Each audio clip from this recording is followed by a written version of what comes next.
بسم اللہ الرحمن الرحیم نحمدہ و نصلی علی رسولہ الکریم اما بعد۔ اللہ تبارک و تعالی قرآن مجید میں ارشاد فرماتا ہے، یا ایھا الذین آمنوا اتقوا اللہ، اے ایمان والو اللہ تبارک و تعالی سے ڈرو۔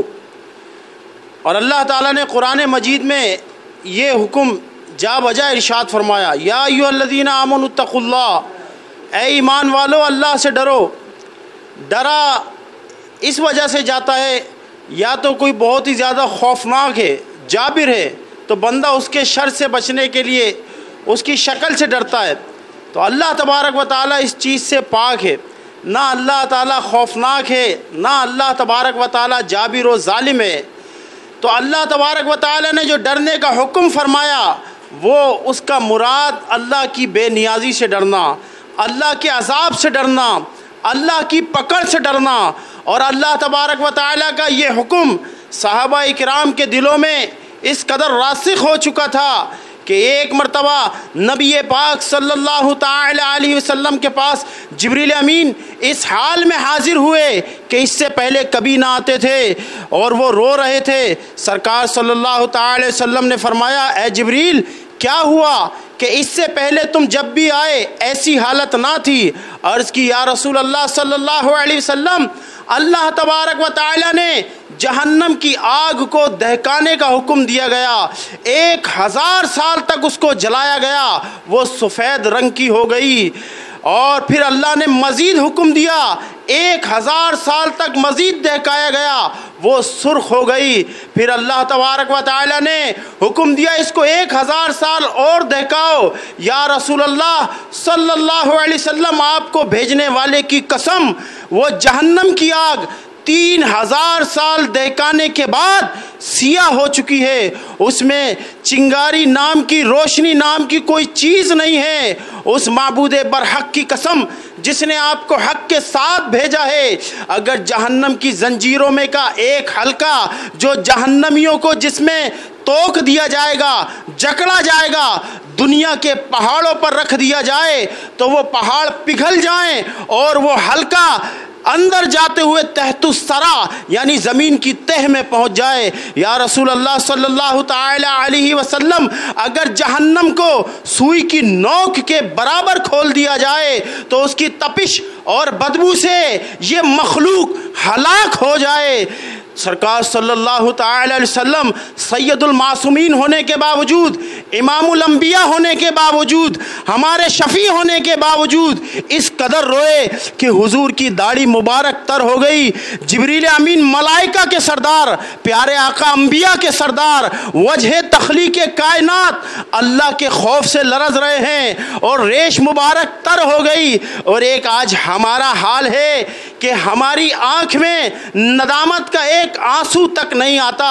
حضور داڑھی مبارک تر ہے، روتے ہوئے باہر نکلے اور فرمایا، جبریل بس کر، میرا دل ٹکڑے ہوئے جا رہا ہے۔ اللہ تعالیٰ نے وحی فرمائی، اے محمد صلی اللہ تعالی علیہ وسلم اور اے جبریل، اللہ تبارک و تعالی نے تم دونوں کو اپنے عذاب سے محفوظ فرما دیا۔ نبی پاک صلی اللہ علیہ وسلم باہر نکلے، چند لوگ ہنس رہے تھے، بول رہے تھے، زور زور سے باتیں کر رہے تھے۔ یہ حدیث مسلم شریف کی ہے۔ حضور صلی اللہ تعالی وسلم نے فرمایا، تم لوگ ہنس رہے ہو، خدا کی قسم اگر تم وہ جانتے جو میں جانتا ہوں تو ہنستے کم اور روتے زیادہ، کھانا پینا چھوڑ دیتے، جنگلوں میں نکل جاتے اور ریشم کے لباس پہننے کے بجائے ٹاٹ پہن لیتے اور اللہ کی عبادت میں اس قدر کوشش کرتے کہ تمہاری پسلیاں نظر آتی، تمہارا پیٹ پیٹ سے لگ جاتا، تمہاری آنکھوں کے گرد ہلکے ظاہر ہو جاتے۔ پھر اللہ نے وہی فرمائی، اے پیارے محبوب، اے پیارے نبی، میرے بندوں کو میری رحمت سے مایوس نہ کیجئے۔ پھر نبی پاک صلی اللہ تعالی وسلم نے فرمایا، باز آ جاؤ اور اللہ کی عائد کردہ عبادات کو بجا لاؤ، اللہ تعالیٰ کی رحمت بہت وسیع ہے۔ ہمارے لیے غور طلب مقام ہے کہ حضور تو امام الانبیاء ہونے کے باوجود اس قدر روئے، اس قدر آہوزاری کریں، لیکن آج ہماری قساوت قلبی کا یہ نتیجہ ہے۔ خدا کی قسم، ہم اگر تنہائی میں بھی چلے جائیں تو دعا 5 منٹ کے لیے بھی ہم سے نہیں مانگی جاتی۔ گناہ کر کے ہمارا دل اس قدر سخت ہو گیا، طرح طرح کے خیالات آتے ہیں، وسوسے آتے ہیں، دعا میں دل نہیں لگتا، اور ہم اس ایک اللہ کی ادنا سی مخلوق سے، یہ کرونا نام کی ہے، اس سے اس قدر ڈر رہے ہیں کہ اپنے مسلمان بھائی کو ہاتھ لگانے سے گریز کر رہے ہیں۔ ارے ہم مسلمان ہیں، اگر اس کا 10% بھی خوف اللہ کا ہمارے دلوں میں پیدا ہو جائے، خدا کی قسم اللہ تعالیٰ اپنی انوار اور رحمت اور تجلیات کی بارش ہم پہ برسا دے گا اور یہ عذابات کو ہم سے دور فرما دے گا۔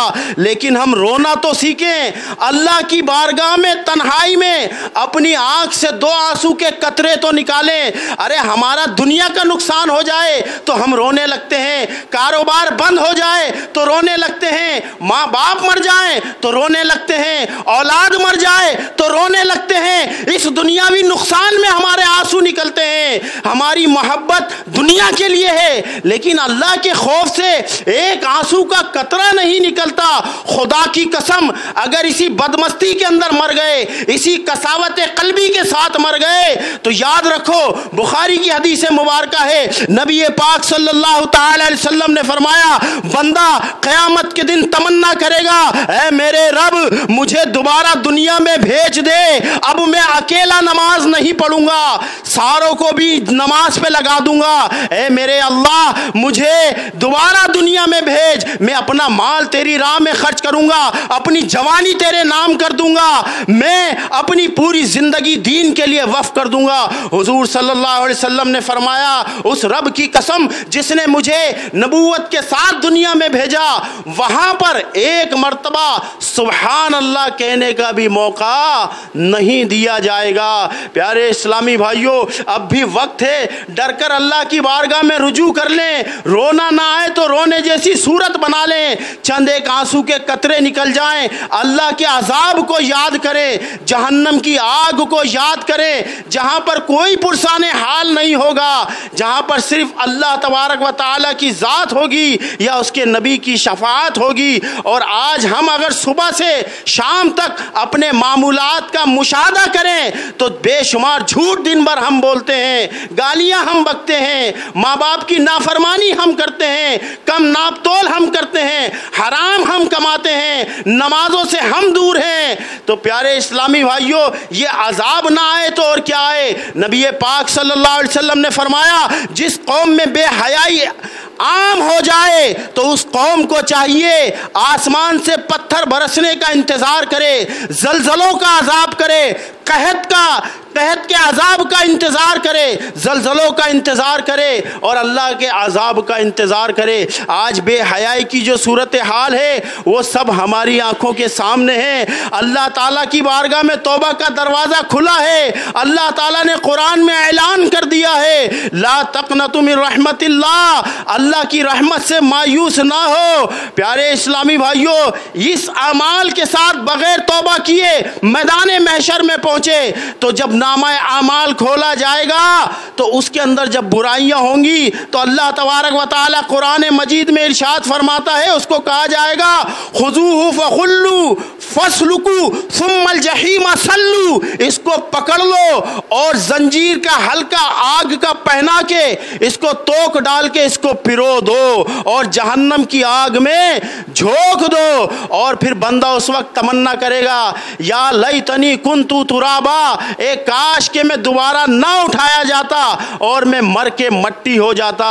ابھی وقت ہے۔ اللہ تعالیٰ قرآن میں فرماتا ہے، لا تقنطوا من رحمت اللہ، میری رحمت سے مایوس نہ ہو، ان اللہ لا یغفر الذنوب جميعا، اللہ تعالیٰ تمہارے تمام گناہوں کو معاف فرما دے گا، واللہ غفور الرحیم۔ لیکن یہ توبہ ایسی ہونا چاہیے کہ دوبارہ گناہ نہ کرنے کا پکا اور سچا عزم ہونا اور ارادہ ہونا چاہیے۔ اور اگر دوبارہ گناہ ہو جائے تو دوبارہ توبہ کر لیں، اگر تبارہ گناہ ہو جائے تو تبارہ توبہ کر لیں کہ اللہ کی رحمت اتنی وسیع ہے کہ اس بندے کی مثال ایسی ہے جو گناہ کر کے پھر توبہ کرتا ہے، پھر توبہ توڑتا ہے، پھر گناہ کرتا ہے. اس کی مثال ایسی ہے جیسا ایک محبوب اپنے محب کے پاس اٹھ کے 2 قدم چلتا ہے، پھر گر جاتا ہے، پھر گھٹنوں کے بل چلتا ہے، پھر کھڑا ہو جاتا ہے، پھر گر جاتا ہے، پھر کھڑا ہوتا ہے، پھر چلتا ہے. ہو سکتا ہے اللہ کو یہی ادا پسند آ جائے اور اللہ سچی توبہ عطا فرما دے. اللہ تعالی ہمیں موت سے پہلے سچی توبہ کی توفیق عطا فرمائے. کر لے توبہ، رب کی رحمت ہے بڑی، ہے جہنم کی سزا ورنہ کڑی. وآخر دعوانا ان الحمد للہ رب العالمین.